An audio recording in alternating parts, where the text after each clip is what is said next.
Welcome back, everyone. My name is Echo, and in today's video, we are checking out the Villager add-on created by Kubo Studios. It is priced at 990 Minecraft coins. That's £4.99. This add-on is $6. According to the creators, this introduces 40 brand new villages. They can be applied to new or pre-existing worlds, and it consists of things like healers, wizards, tanks, dwarfs, and much more. You can send them out on a journey or make them stay. The file size of this add-on is 12 megabytes. We are checking out today's add-on a little bit more blindly. I did set up the basic information, but this is an add-on I'm highly interested in. So I want to see how it plays out if you download it for the very first time. Now, once you do have this installed, you'll be given the Villagers add-on guide. This is a book that has to be placed down. Now, the cool thing about this is if you crouch, which is shift, and right click, it's going to take you to the official change logs. So keep an eye out in the future for more things to be introduced. To go back to the book, just crouch again and right tap. So we have the Villagers It explains what it is. Let me teach you the basics. The first thing we need to make is going to be a village landmark. It says there are two categories of villages that can be summoned. We have the regular, but also the advanced. To invite them, you will need to interact with the villager landmark. Now, here is the basic details about these. I did find the letters and the writing a little bit difficult to read. It might be because I'm colorblind. It says, inviting a regular villager will require an iron invitation. Meanwhile, inviting an advanced villager will require an emerald invitation. Once invited, you'll be granted the invite, regular or the advanced villager item. Place it anywhere within the village landmark radius to summon them. Both types will feature various behaviors, with most of them being accessible only through the villager landmark. You can also grant other players access to your village landmark to help you maintain your village. So I'm a strong believer that villagers, although we do have iron golems, needs a little bit more protection. And that is basically what this add-on is going to offer. Also, the last line that I read to you, being that you can give other players access, means that this is multiplayer friendly. So let's craft our landmark. In order to do this, you need 2 planks, 2 cobblestone, and a copper ingot. So go ahead and grab the items, open up a crafting table. If you don't see this, just tap on craftable and you're able to make the village landmark. Now, you don't have to just place it inside of a village. I'm just here next to one because it makes absolute perfect sense. So what I'm going to do is do my best to protect this village. We're going to test it with a bunch of different mobs. Let's place this down. So you have a couple of different options. We have the Japanese altar, which is going to be this one. I wish you could change the color of this. I'm not entirely sure if you can, but we will check. Now, if you don't like this placement, go ahead and demolish this. Let's say you want it to be the Japanese still, but you want it to face this way. Not a problem. If you want to go ahead and change this, tap on landmark design. I liked the Midas touch. I thought this one was really, really cool. A little bit more of a symbol to say, hey, don't mess around with my village. But again, there is a couple of different options. And honestly, I think more options should be available. I also kind of like this one as well. The last one we have is going to be the monolith. This one's relatively big, by the way. And if you try and get too close, you can see here, you kind of bounce back. But for the sake of today's video, I really liked this one, so we're going to stick with this. Let's go through the basic options. So every single landmark has the exact same option. Right now, this is private, so it's currently locked to me. If we go ahead and tap on this, it's now public. So you and your friends are able to alter this. Now, honestly, this could be really good for base versus base in multiplayer experience, kind of like factions. The next one is going to be the landmark coverage. Now, I'm not entirely sure if this is related to chunks. By default, it's 9. If you have a smaller village, obviously lower it down. If you have a bigger one, obviously higher it up. And then we have available villages. Now, right now, nothing is available. It will tell you the population up here. I don't think your regular villages are included in this.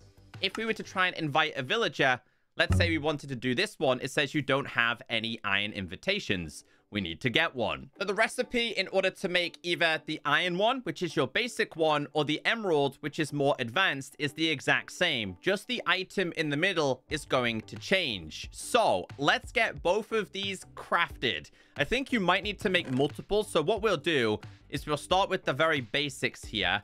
We're going to make one of each. So we have, let's go with the iron one to start off with, but we will also make this as well. Head over to your landmark, right click, scroll down, tap on invite villager. We're going to start with the regular one. So once you're given this, looks like a totem, tap on the ground. Call this whatever you want. I'm just going to have this as Villager 1. You're able to obviously change the names. The options we have are Japanese Villager, Medieval Villager, Modern, or Neutral. For the sake of today's video, we're going to go with Medieval. You can have this as roaming on, or you can have this off.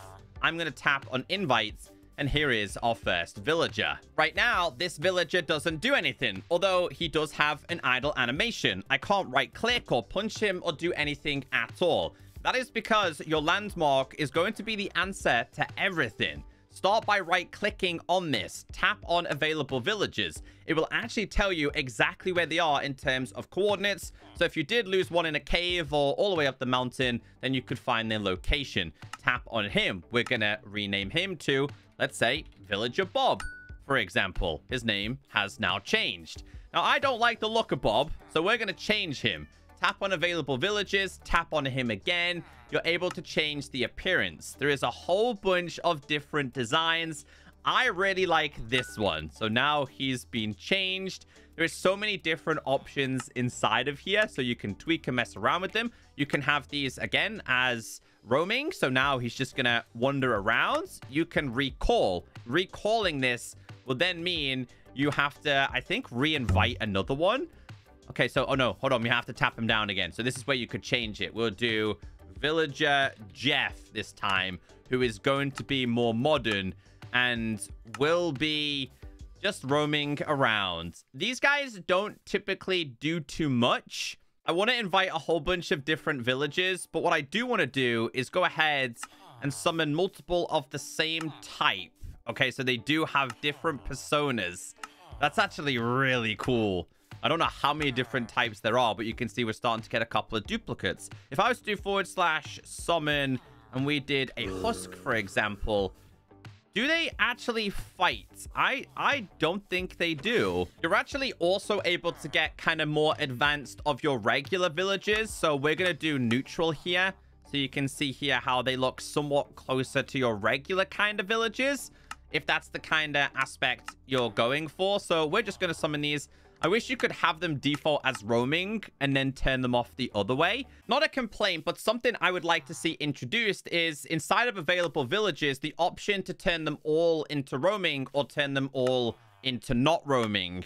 Having to do this individually and telling which villager has actually gone an adventure is kind of a little bit difficult to do. I would like them all to do some roaming or all to stay. So let's see what the advanced ones have to offer. I'm going to change the landmark this time. After you've done that, right click, scroll down, invite, tap on advanced. You have to do this every single time. I wish there was like a bulk option here. So we're just going to do like 5. And this does start to show you the much better villagers, should we say. So that'll do. Go ahead and tap this. You're able to pick a brute, a dwarf, farmer, guardian, healer, hunter. We have Ronin, tanker, unknown trader villager, and a wizard. We're going to have this as the brute. We're going to have this as Bruce. And we're going to have this as roaming.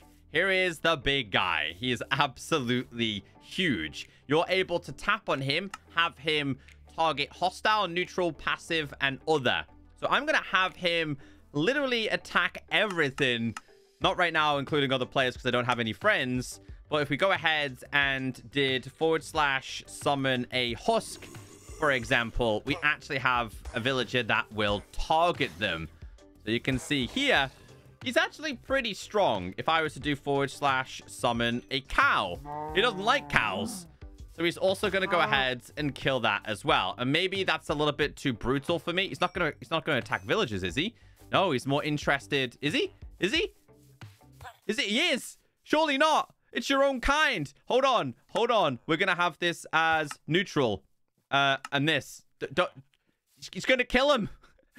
Not what I was intending to do, but these guys might actually wander off, so we're gonna have these just as hostile. So inside of the book, we'll actually tell you about the regular villagers that we've just checked out. They're just different NPCs. It tells you about the brute, has 100 health. While this villager may look fiercer than the Vindicator, it will listen when instructed to target a specific enemy. You can even ask it to safeguard your secret base from other players. If this villager is down during battle, simply hand it any food to restore its HP. So for creative reasons, I wanted to see what happened to good old Bruce if he loses a fight.